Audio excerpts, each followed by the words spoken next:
tumaba compared do sa huli kong video. Plus, super tagal na nun, as in 4 years ago. Pero ayun nga, dahil nga medyo bala kong magbalik loob at may gusto kong i-share na talaga namang hindi ako mapapahiya rito, no? Super ganda nitong produktong to. Ako na nagsasabi sa inyo, guys. Alam ko yung mga iba, pag nanonood ng mga video review sa Facebook, sa YouTube, ang gusto nila, direkta nang sasabihin, hindi yung tumatagal yung video nang nasa dulo pa sinasabi ko anong product to. So, sasabihin ko na siya. Siya si Cerise Whitening Milk Soap, guys. Alam ko naririnig nyo to dahil sa TikTok trending to. Guys, ito, hindi to bayad ha, hindi to bayad. Kasi halos lahat ng sasabihin ko dito is honestly napakaganda. Dahil yun talaga yung effect niya sa akin. So guys, kita nyo naman. Oh. Diba? Ganyan ba kulay ko noon? 'Di ba hindi? Although maliwanag dito sa lugar na to ngayon, pero iba siya, guys, iba. In love siya. Actually, aksidente ko lang tong nagamit kasi mayroon akong friend na nag-ayang mag-samgyupsal. So, nalaman ko, nagtitinda siya ng mga sabon-sabon. So, takot ako mag-try ng mga gantong sabon dahil nga ako may sensitive skin. Akala mo naman ang ganda, di ba? Pero ayun nga, sensitive yung balat ko, hanggang mabilis magbalat. Tapos pag nagbalat, may mga magngingitim-ngitim na part ng mukha ko. So yun yung mga iniiwasan ko, kaya takot ako mag-try ng mga sabon na yan. So, pero dito sa sabon na to, ay, pasalamat nga ako dahil aksidente ko nabili yung sabon eh. Kasi after ko mabili yung sabon, guys, nag-reseller talaga ako. Kasi nga, sabi ko, ay, baka mamaya mawala tong ano na to, yung produkto na to. Kasi, basta mga gano'n, alam mo, overthinker tayo, malala tayo mag-isip. So, ayun. Ay. So, dun tayo, guys, sa amoy niya. Yung amoy niya, di ba sabi milk soap? Hindi siya amoy milk.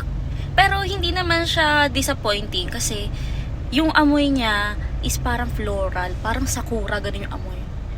Hindi ko pala alam kung ano yung amoy ng sakura. Pero, ayun, amoy blossom, amoy flower, ganyan. Amoy baby girl, yun yung best definition sa kanya. Amoy ka baby sa sabon na hindi ka aalingasaw pagtapos mong maligo. May mga sabon kasi na sa sobrang bango, pagkaligo mo, tapos nagpabango ka pa, dahil nakakahilo ka ng katabi. So, ito hindi siya ganun. Yung amoy niya is super mild, same as doon sa effect niya sa katawan natin.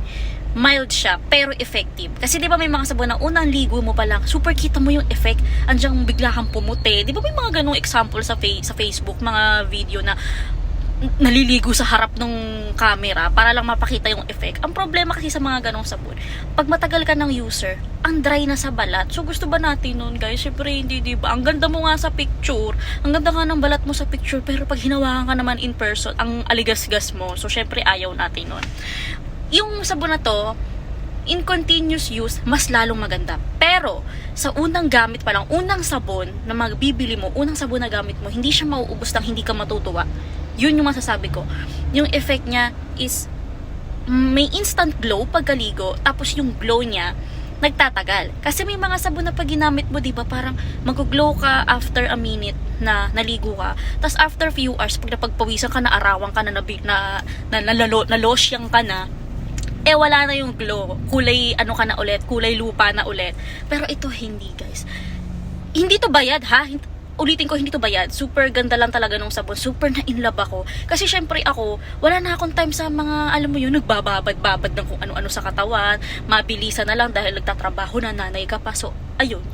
Ang ganda lang talaga nung sabon. Super promise, guys. Hindi ako mapapahiya rito. I-try nyo siya.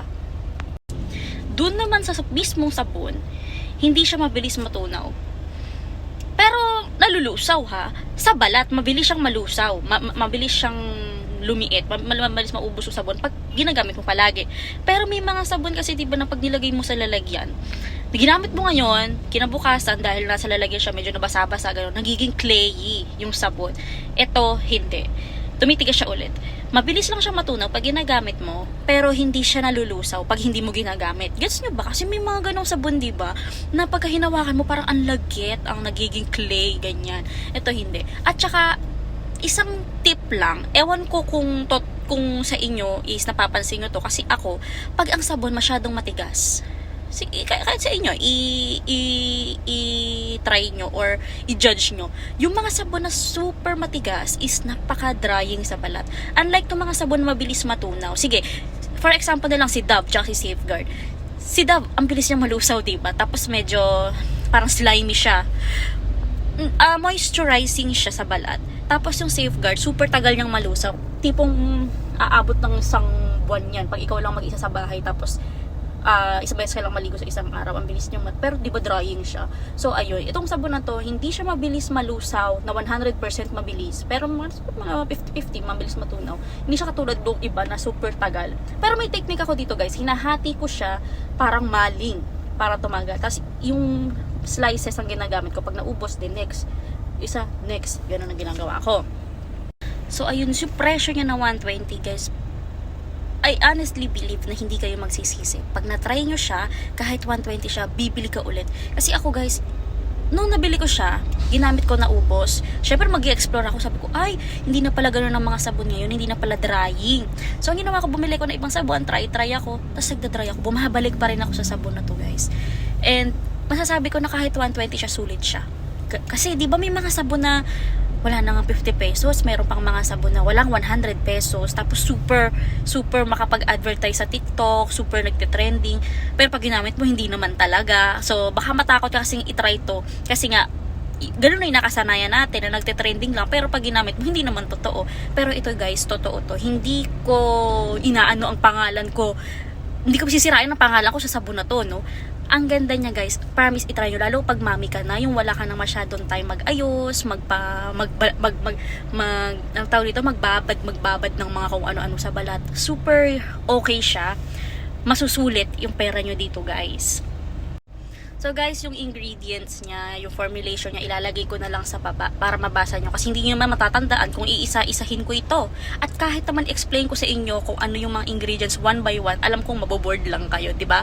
Kasi ganun naman tayo no? Pag nanonood, ang aalamin lang natin, ano ang effect, maganda ba, presyo, magkano, ganun lang naman. So kaya yun lang ang sinabi ko sa video na ito. So, kung may gusto ko pa kayong ibang malaman, pwede kayong mag-chat sa baba or mag-comment sa baba, isasagutin ko naman yan. So, kung gusto nyo pa ng ibang review, guys, ibang review sa product ni Cerisay na lahat kasi ginagamit ko.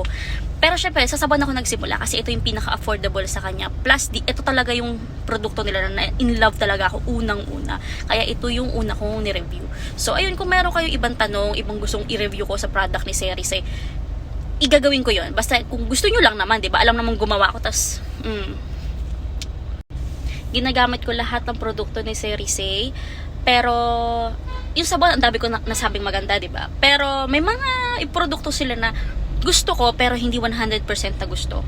So gusto ko lang talaga siyang i-review sa inyo ng honest review. Yung kung ano yung pangit, sasabihin ko. Kung ano yung maganda, sasabihin ko. Syempre, kung ano yung okay lang, okay, sasabihin ko din. So, marami pang produkto si Cerisay. May serum, may facial serum, may SPF sila, tapos may lotion and may body scrub. So, may 4 pa akong hindi nare-review. Pero inuna ko lang tong sabon. Okay guys, kung gusto nyo, pwede naman natin gawin. Ayun. So, ayun. Thank you guys kung nakaabot ka sa point na to ng video ko. Click mo yung thumbs up kung natuwa ka o kung hindi, wag ka na lang mag-dislike, diba? Wag mo na akong saktan. So, yan. Subscribe ka kung bago ka dito. And gagawin ko ang lahat. Magkaroon lang ng time na makapag-vlog ulit at makapag-review ng mga produkto. Kasi, syempre, as a girl and as a mom, tatanda lang tayo guys. Magiging mami lang tayo pero bawal tayong pamangit.